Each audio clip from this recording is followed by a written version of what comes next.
I'll take you around the plot a bit quick. It's a mess.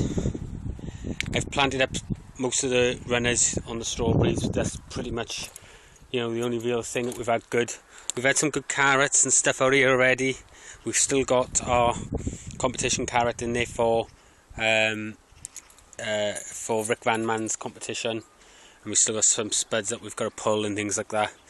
But as you can see, most of our stuff has gone to seed, and we need to replant a lot of stuff, mainly because my back, I haven't been up here doing anything. As you can see, that bed is just full of these bloody, I call them caterpillar trees, because they just always get covered in caterpillars. But in there somewhere is some French beans. There you go, look. So I've got to get in there and sort that lot out. Our Belotti still have only just started flowering. I've just noticed the odd 1 or 2 flowers on them, so they're really late at the moment. We had a good show of sweet peas, and my mother's been up here collecting those, and again with the raspberries we had a good show. But now we've got to get into these raspberries and trim them back and support them and stuff. We're going to take out all the dead wood, and we're going to go from there. Comfrey that we cut down a while back, you saw the video on that, has all grown back. There's all our swede, purple sprout and broccoli, sprouts and stuff again, needs a really good weeding. We took all the collies from here, they're in the freezer at the moment. We've got some kale and stuff growing, some really good cabbages, so we'll have to harvest those. Onions we done absolutely crap on. All the seed onions we had were rubbish. All the peas went to seed there, so we'll harvest those. We've got second crop of broad beans, and they need to come out now, so we need to pick them. Our butternut squash are doing really well. We've got 2 there, another one there. There's quite a few pumpkins, some courgettes and stuff in there.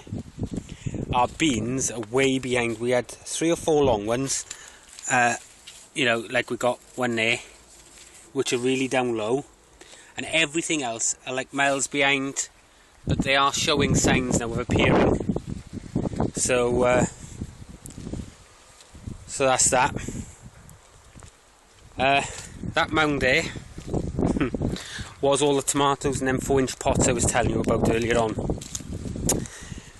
We've pulled them out of the polytunnel because basically we couldn't get in there, and all we had on them was that, and that was mainly because we hadn't planted them on, and there was some other brassicas and some sweet corn and stuff we just hadn't done, because my back, they just sat in the polytunnel waiting to, you know, waiting to be something to do, and obviously nothing happened. So I'm going to just open this up now and just show you the state of this polytunnel now I've taken that lot out.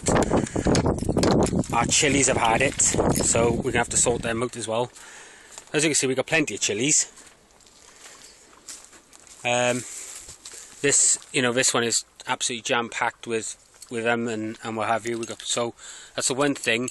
It would have been a lot better, and they wouldn't be dry like this if all them tomatoes hadn't been in here and sucked all the water out of the ground, and we couldn't get in here and water and things. So it's a sad old case in here at the moment. So we've still got chilies coming up everywhere. These are the 5 hots. That one I haven't done so well, but the others have come on and there's flowers on them, so hopefully we'll get a few chilies on those later on in the year. But basically we're going to get this polytunnel shored up now and ready for the winter as well. These grapevines are going to be going into the new polytunnel, and we'll show you a video on that. All of this is going to be going into our compost bins. It'll be ground up and put into the compost bins. You have to excuse me, I'll try and edit some of this crap out that when I'm opening and struggling and things like that. So that's it. Obviously the new polytunnel, as you know. I'll take you over to the chickens.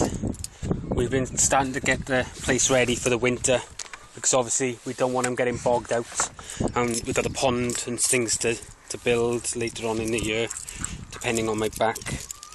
But at the moment, guys, I've got to say my back is feeling really good. I'm not having a tenth of the pain I was having before the operation. So, you know, that's all good. And hopefully it'll continue to stay that way. And that I can go back to work, because I'm bored stupid at home. Right, we're open.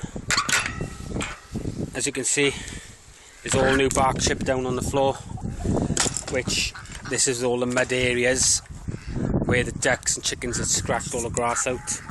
So there's all new bark chip here. There's the Aylesbury's ducks. I've got to put some water in these now in a moment. And we've taken that right around here. We've converted this, it needs a clean, but we converted this shed as well into a pen for them, into a coop. It means we've got so many. And around here we've chucked a load of that bark chip underneath the pig pen there, which will keep them dry. As you can see, I'm all following me because it's feeding time. But there's a couple under there, look, shading underneath them pallets. But you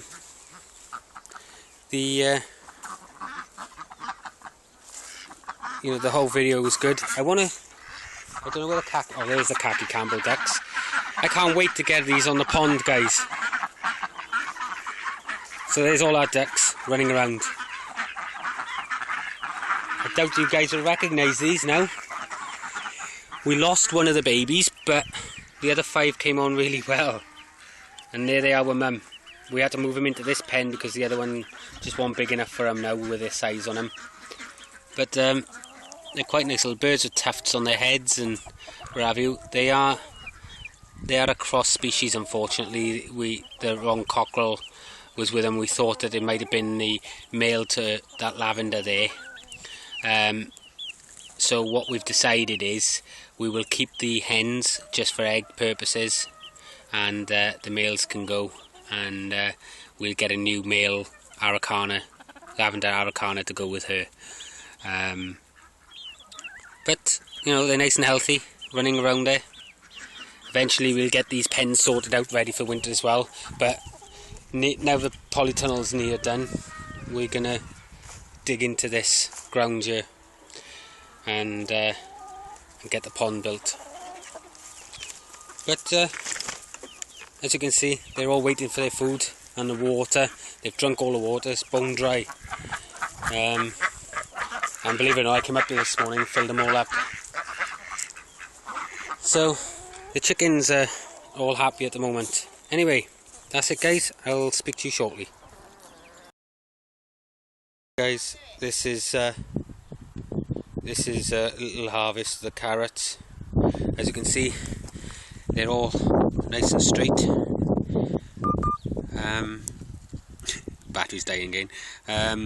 I haven't harvested the main carrot for the competition, for Rick Van Man's competition yet, but that's some of the carrots that we're going to take home with us now today. But not a bad little crop.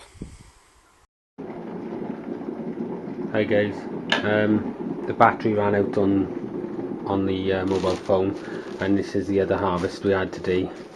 Was our broad beans.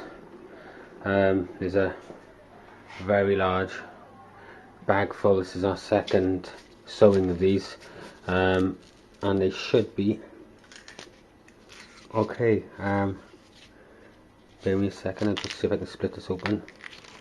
Here we are. So good sized broad beans. So we'll pod that lot now, and they can get blanched and put in the freezer as well. We've just got to sort the carrots and stuff out that we've brought home in that bag, and in this bag we've got some green tomatoes which we'll make a chutney out of. Anyway, that's it, thanks.